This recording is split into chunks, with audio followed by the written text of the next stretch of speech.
طالبان کے فورن منسٹر امیر خان متقی کا جب انڈیا کا دورہ ہوا تو اس دورے میں انہوں نے انڈیا کے اندر افغانستان کی جو ایمبیسی موجود ہے اس کے اندر بیٹھ کر ایک پریس کانفرنس کی۔ جیسے ہی اس پریس کانفرنس کی ویڈیوز یا فوٹوز باہر نکل کر آئے تو دو ایسی چیزیں نظر آئیں کہ جس نے پوری دنیا کا دھیان اپنی طرف کھینچا۔ پہلی چیز تو افغانستان کا وہ نیا طالبانی جھنڈا تھا جو آگے ٹیبل پر رکھا ہوا تھا، کیونکہ یہ انڈیا میں پہلی بار نظر آ رہا تھا۔ جبکہ جو دوسری چیز تھی اور جو زیادہ حیران کر دینے والی چیز تھی وہ تھی وہ پینٹنگ جو طالبان کے ودیش منتری کے ایگزیکٹلی پیچھے نظر آ رہی تھی۔ جس نے بھی اس پینٹنگ کو دیکھا تو اس کے دماغ میں سب سے پہلا سوال یہی آیا کہ آخر اس عجیب و غریب دکھنے والی پینٹنگ کا مطلب کیا ہے، یہ پینٹنگ یہاں پر کیا کر رہی ہے۔ اور جانتے ہیں دلچسپ بات تو یہ ہے کہ جن لوگوں کو اس پینٹنگ کے بارے میں سب کچھ پتا ہے وہ اس کو اس پریس کانفرنس میں دیکھ کر ان لوگوں سے بھی زیادہ حیران ہوئے، شوق ہوئے کہ جن کو اس کے بارے میں کچھ بھی نہیں پتا ہے۔ وہ شوق ہو کر بس یہی سوچ رہے تھے کہ آخر یہ پینٹنگ یہاں کیسے ہو سکتی ہے،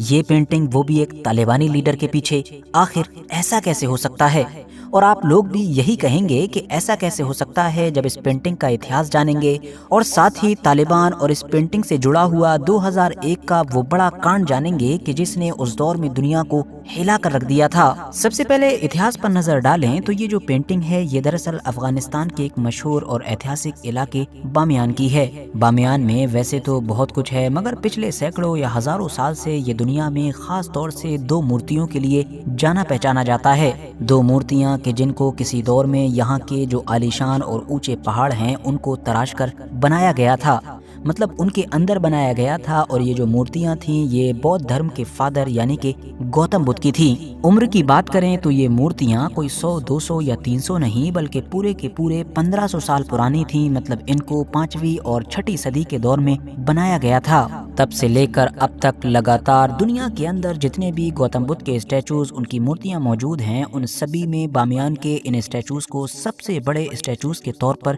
دیکھا جاتا تھا۔ مگر تبھی دور آیا سن 2001 کا کہ جب انہی اسٹیچوز کی وجہ سے پوری دنیا میں ہلچل مچ گئی۔ دراصل اس دور کے جو طالبان کے مین ہیڈ تھے مطلب ملا عمر، ان کی طرف سے ان دونوں اسٹیچوز کو توڑنے کا آرڈر دیا گیا۔ ریزن یہ تھا کہ کیونکہ اسلام میں مورتی پوجا کو سب سے بڑے گناہ کے طور پر دیکھا جاتا ہے اور یہاں پر یہ جو اسٹیچوز موجود ہیں ان کا ہماری مسلم سوسائٹی پر غلط اثر پڑ سکتا ہے۔ ان کی وجہ سے آس پاس کے لوگ فلی یا پھر پارشیلی مورتی پوجا کی طرف بڑھ سکتے ہیں۔ اور دوستو یہاں پر نوٹ کرنے والی بات تو یہ ہے کہ ٹھیک 2 سال پہلے ہی مطلب 1999 میں خود طالبان نے ہی ان دونوں اسٹیچوز کی حفاظت کرنے کی بات کہی تھی۔ ان کا کہنا تھا کہ بھلے ہی مورتی پوجا اسلام میں منع ہو لیکن کیونکہ یہ ہسٹوریکلی حد سے زیادہ پرانی چیزیں ہیں اور ایتہاسک چیزیں ہونے کی وجہ سے ان کی حفاظت کرنا ہماری ذمہ داری ہے۔ مگر صرف 2 سال کے بعد ہی طالبانی حکومت نے اپنا فیصلہ بدلا اور ان دونوں اسٹیچوز کو توڑنے کا حکم دیا۔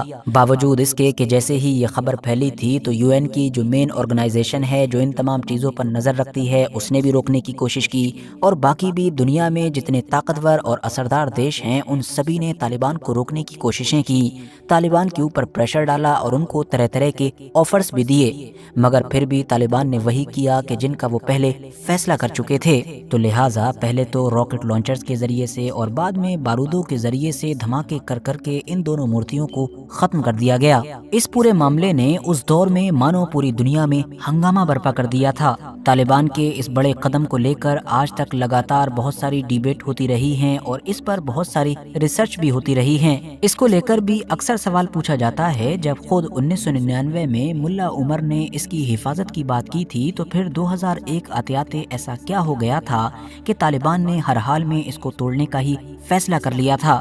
تو اس کو لے کر جو کچھ تھیوریز پیش کی جاتی ہیں ان میں سے ایک تو یہ بھی ہے کہ خود طالبان کی جو مین لیڈرشپ تھی وہ تو اس کو نہیں توڑنا چاہتی تھی۔ ملا عمر نے تو پہلے ہی کہا تھا کہ اس کو محفوظ رکھا جائے تاکہ یہ افغانستان کے ٹورزم میں بھی مددگار ثابت ہو، لیکن طالبانی حکومت کے اندر ہی جو کچھ چھوٹے بڑے ملیٹنٹ گروپس تھے جو کافی کٹر تھے انہوں نے اس کو توڑنے پر ہی زور دیا۔ اور تو اور اس پورے معاملے میں